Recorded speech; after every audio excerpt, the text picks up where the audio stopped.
We want her to be a good loser, not a sore loser. Although a sore loser is more entertaining. Let's talk about that for a second, all right? I was streaming last night with me and my friends. Me, Carrie, Mika, Quentin, Slimmy. We got on Slimmy yesterday. We was on top of that. But I was chilling with my friends yesterday, and we live streaming, and we catching the live streaming, and we watching everything that's going on. And we were showing not only what the election results were, but we were also showing what was happening at the Trump campaign and at the Trump headquarters and what was happening at Howard, where she thought, and apparently the people were hoping for a victory. Listen, you can't convince me that they didn't know that they was going to lose this. You can't convince me that they didn't know that they was going to lose it. I don't believe it. I don't believe it even a little bit. I believe that they knew right away that this was about to be a wash. Ain't no way in the world they was going to win Michigan, Pennsylvania, Wisconsin, Georgia, Nevada, Arizona. It was going to be a landslide victory, and he was going to win the popular vote. No way in hell that they were going to win this. And so when I seen this guy come out, I said, oh, sucker now.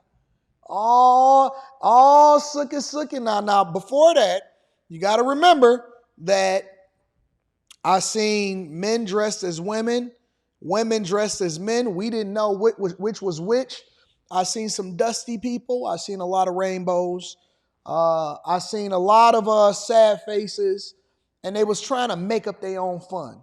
And then this guy came out, and then he killed their little mishmash party, and this is what he said.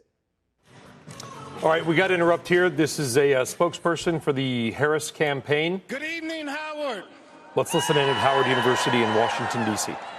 Good evening, HU. I want to say good evening to all of the Harris campaign, the campaign family. Thank you for all that you have done. Thank you for being here. Thank you for believing in the promise of America. We still have votes to count. We still have states that have not been called yet. We will continue overnight to fight to make sure that every vote is counted, that every voice has spoken. So you won't hear from the vice president tonight.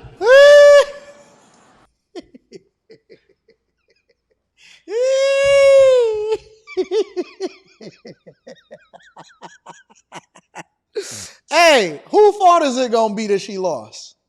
Because, listen, they not just going to take their L gracefully. And let me double check to make sure that, oh man, they did move it back.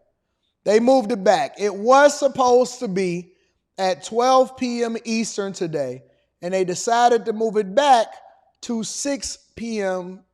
is when she's expected to deliver remarks on the election results. I would assume that she's crying her eyeballs off. Dougie. She probably got that ugly sniff.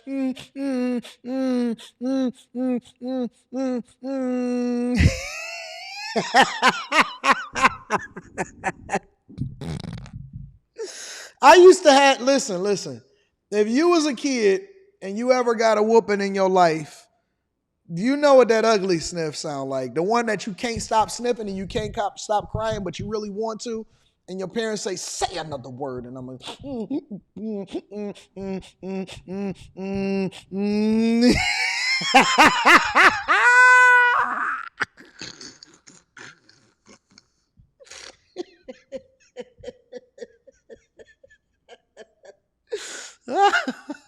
Dog, I will pay good money to see the ugly sniff.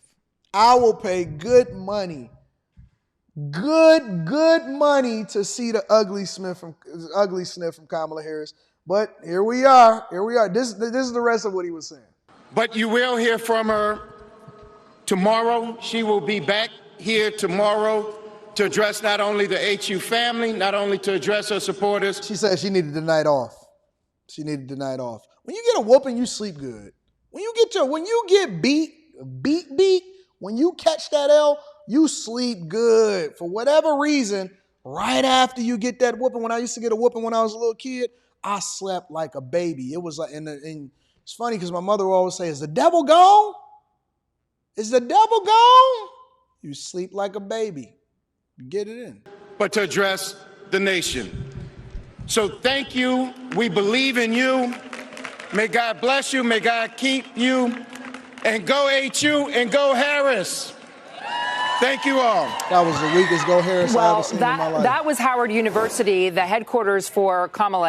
But again, she is expected to speak today, and so they've moved the time. It was 12 p.m. Eastern.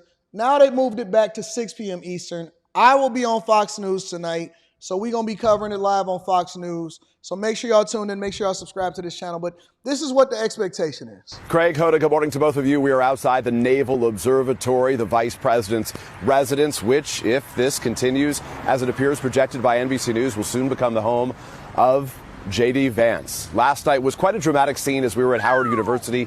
Kamala Harris's alma mater there. It started as a night filled with joy and optimism, but quickly that evaporated as the returns started coming in, and it was obvious that the trajectory was not in her favor there. Many people ultimately becoming quite silent, watching the returns come in late in the evening as they were hearing one victory for Donald Trump after another. You heard a chant from some in the crowd there saying music, music, and the DJ ultimately muted the giant television screen there, turning on music instead, as if to sort of boost the mood of the crowd as they waited to hear from Kamala Harris, as we just heard from Garrett.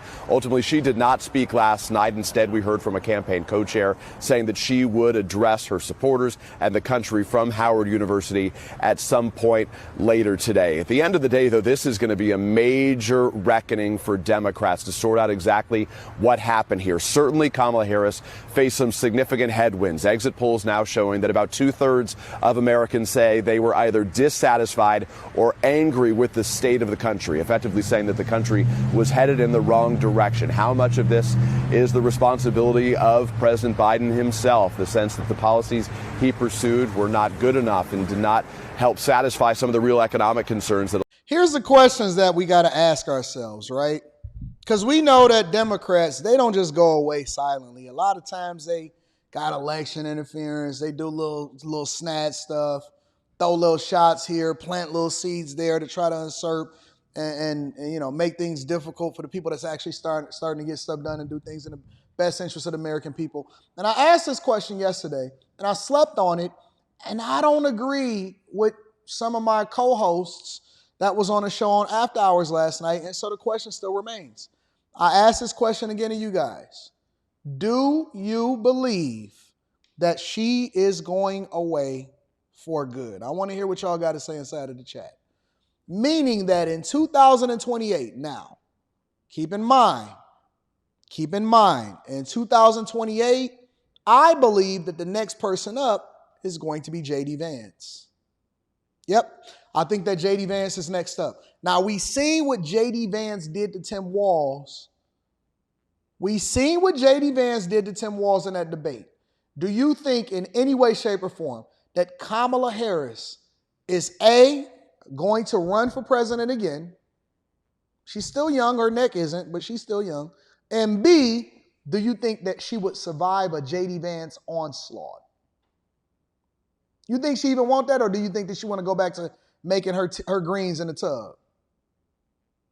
Do you think that she want that, or do you think that she will go back to making her greens in the tub? Because the only other person that I see is the worst governor in the United States of America, and that's Gavin Newsom. J.B. Pritzker is running a close second over there in Illinois, but the governor of California, Gavin Newsom, is the only other person I think is gearing up to possibly make a run at it in 2028.